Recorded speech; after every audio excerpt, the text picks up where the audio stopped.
Tip number 1 பார்க்கலாமா? எல்லார் வீட்லேயும் இருக்கிற பொருள் தான் இது. நம்மளோட சாரியெல்லாம் வச்சு கொடுப்பாங்களா, அந்த பாக்ஸ் உங்கள் வீட்டில் எல்லாத்துக்கிட்டே இருக்கும்ல, அதை எடுத்துக்கோங்க. ஒரு பாக்ஸ் இருந்தால் போதும். அதை ஒரு பக்கமாக எடுத்து இந்த மாதிரி 2ஆக கட் பண்ணிக்கோங்க. இப்போ அந்த 2ஆக கட் பண்ணதை இன்னும் 2 கட் பண்ணிங்கன்னா உங்களுக்கு மொத்தம் 4 வரும். இந்த 4 பாக்ஸை எடுத்து இன்னொரு பாக்ஸை க்ளோஸ் பண்ணுவோம்ல, அதில் நம்ம இந்த மாதிரி ட்ரே மாதிரி நீங்கள் செட் பண்ணலாம். சூப்பராக நமக்கு 4 ஸ்பேஸ் உள்ள பாக்ஸ் கிடைச்சிருக்கு. நமக்கு செலவே இல்லாமல் இந்த மாதிரி வீட்டில் வச்சுக்கலாம். ஸோ இதில் நான் பார்த்தீங்கன்னா skin care product and jewelleries, உங்கள்கிட்ட இருக்கிற ஹேர் பேண்ட்ஸு, பேங்கிள்ஸு, இந்த மாதிரி ட்ரேயை தனித்தனியாக வச்சுக்கிட்டிங்கன்னா உங்களுக்கு ஈஸியாக இருக்கும் எடுக்கிறதுக்கு.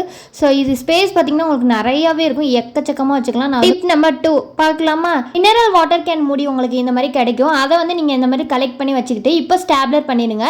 இது உங்களுக்கு எடுக்கவே எடுக்காது. ஸோ நல்லா ஸ்ட்ராங் ஆகிடுச்சு. அவ்வளோதான், சூப்பராக ரெடி ஆச்சுல 1 மினிட். இதில் பார்த்தீங்கன்னா ஜுவல்லரிஸ் மட்டும் இல்லைங்க, நீங்கள் குங்குமம், உங்களோட பொட்டு, சந்தனம், இந்த மாதிரி எல்லாமே வச்சுக்கலாம். உங்களுக்கு எது தேவைப்படுதோ அந்த மாதிரி நீங்கள் யூஸ் பண்ணிக்கலாம். அடுத்ததாக டிப் நம்பர் 3 பார்க்கலாமா? வாங்க. இந்த மாதிரி ஹேண்ட் க்ளவுஸ் பார்த்தீங்கன்னா நீங்கள் ஹேர் டை வாங்கினா கொடுப்பாங்க, இல்லை தனியாகவும் கிடைக்கும். இந்த மாதிரி வாங்கி வச்சுக்கிட்டிங்கன்னா உங்களோட மேக்கப் ப்ரஷ்லாம் இதில் கேரி பண்ணிக்கலாம். அண்ட் தென் பார்த்தீங்கன்னா உங்களோட டூத் ப்ரஷ்லாம் நீங்கள் வெளியில் வச்சிங்கன்னா பள்ளி வாயில் வைக்கும். ஸோ அதனால் இந்த மாதிரி யூஸ் பண்ணிங்கன்னா உங்களுக்கு ரொம்ப யூஸ்ஃபுல்லாக இருக்கும். எனக்கு பார்த்தீங்கன்னா அர்ஜென்ட்டாக ஆர்டர் எதுவும் வந்துச்சுன்னா மேக்கப் பொருள்லாம் கொண்டு போகணும். ஸோ அதனால் இந்த மாதிரி மேக்கப் திங்ஸ்லாம் நான் செட்டப் பண்ணி ஈஸியாக கேரி பண்ணி கொண்டு போவேன்.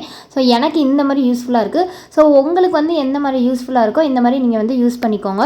ஸோ எல்லாமே நம்மளோட க்ரியேட்டிவிட்டி தாங்க. இந்த மாதிரி செலவு இல்லாமல் நீங்களே வீட்டில் உள்ள பொருளை வச்சு கொஞ்சம் யோசித்து பார்த்தீங்கன்னா உங்களுக்கே ஐடியா தோணும். ஸோ இப்போ தான் ஃபஸ்ட் டைம் நம்மளோட சேனல் பார்க்குறீங்கன்னா மறக்காமல் சப்ஸ்கிரைப் பண்ணிவிட்டு வீடியோக்கு ஒரு லைக் பண்ணிடுங்க. மற்றவங்களுக்கும் இது யூஸ்ஃபுல்லாக இருக்கும். ஸோ அடுத்து யூஸ்ஃபுல்லான ப்ராடக்ட் பார்க்கலாமா? நெக்ஸ்ட் பார்த்தீங்கன்னா டிப் நம்பர் 4. டிப் நம்பர் 4 என்னன்னு பார்த்தீங்கன்னா, கத்தி இந்த மாதிரி சூடு பண்ணி வச்சுக்கோங்க. கொஞ்சம் ஹேண்டில் பண்ணுறது கஷ்டம். உங்கள் வீட்டில் இந்த மாதிரி குழந்தைங்க யூஸ் பண்ணுற பிளாஸ்டிக் பால் இருந்துச்சுன்னா அதை எடுத்துக்கோங்க. அதில் கத்தியை சூடு பண்ணி இந்த மாதிரி ரவுண்ட் ஷேப்பில் கட் பண்ணி வச்சுக்கோங்க. கொஞ்சம் மட்டும் கட் பண்ணாமல் வச்சுக்கோங்க. இப்போ பார்த்தீங்கன்னா இது ஃபுல்லாக எடுத்து விட்டிங்கன்னா இந்த மாதிரி ஒரு சூப்பரான பாக்ஸ் ரெடி ஆயிடுச்சு. சூப்பராக இருக்குல்ல இந்த ஐடியாவும். இதுலையுமே நீங்கள் பொட்டு கொட்டி வச்சுக்கலாம். இந்த மாதிரி நிறைய ஐடியா இருக்குது. குட்டி குட்டி தோடெல்லாம் காணாமல் போயிடும். ஸோ அதை வச்சுக்கலாம், காசு போட்டு வச்சுக்கலாம். இந்த மாதிரி நிறைய ஐடியா இருக்குது. ஸோ நான் எல்லாமே இயரிங்ஸ் போட்டு காட்டுறேன். என்கிட்ட இந்த பொருள் இருக்கிறனால நான் இந்த மாதிரி பண்ணுறேன். உங்களுக்கு எது யூஸ்ஃபுல்லாக இருக்கோ அந்த மாதிரி வச்சுக்கோங்க. இதை எப்படி க்ளோஸ் பண்ணுறது, கீழே விழுந்துடும் அப்படி தானே நினைக்கிறீங்க, அதுக்கும் ஒரு ஐடியா இருக்குது. செல்லோ டேப்பை போட்டு இந்த மாதிரி ஒட்டிடுங்க, அவ்வளோதான். இப்போ நீங்கள் என்ன தான் உருட்டினாலும் அது விழுவவே விழுவாது. வாட்டர் கேன் மூடிய ஸ்டாண்டை யூஸ் பண்ணிட்டீங்கன்னா பால் நகரவே நகராது. அடுத்தது பார்க்கலாமா? டிப் நம்பர் 5 பார்க்கலாமா? ட்ரெஸ் வாங்குறப்ப இந்த மாதிரி உங்களுக்கு பில் செட்டப் பண்ணி கொடுத்துருப்பாங்க. ஸோ அதை எடுத்து ஒரு பக்கம் கட் பண்ணிட்டீங்கன்னா அவ்வளோதான், நம்ம இயரிங்ஸ் பண்ணுறதுக்கு ஒரு அட்டை கிடச்சிருச்சு. இந்த மாதிரி நீங்கள் தனித்தனியாக வச்சிட்டிங்கன்னா உங்களுக்கு காணாமல் போகாமல் இருக்கும். ஸோ இப்போ ஊதுபத்தியை இந்த மாதிரி நெருப்பில் வச்சு நல்லா எடுத்துக்கோங்க. இதை ஹோல் போடுறதுக்காக இந்த மாதிரி ஐடியா பண்ணேன்.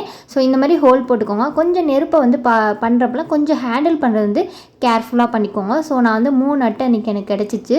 ஸோ அதை எடுத்துகிட்டு உங்களோட புது இயரிங்ஸ்லாம் இந்த மாதிரி நீங்கள் செட்டப் பண்ணி வச்சிங்கன்னா இயரிங்ஸ் தொலையாமல் இருக்கும். அண்ட் தென் பார்த்தீங்கன்னா உங்களுக்கு கருத்து போகாமல் இருக்கும். ஸோ இப்போ தோடை எடுத்து அந்த ஹோலை வச்சுட்டு பின்னாடி பட்டனை நீங்கள் செக்யூர் பண்ணிடுங்க. அவ்வளோதான், நமக்கு சூப்பரான ஒரு இயரிங் ஸ்டாண்ட் ரெடி ஆயிடுச்சு.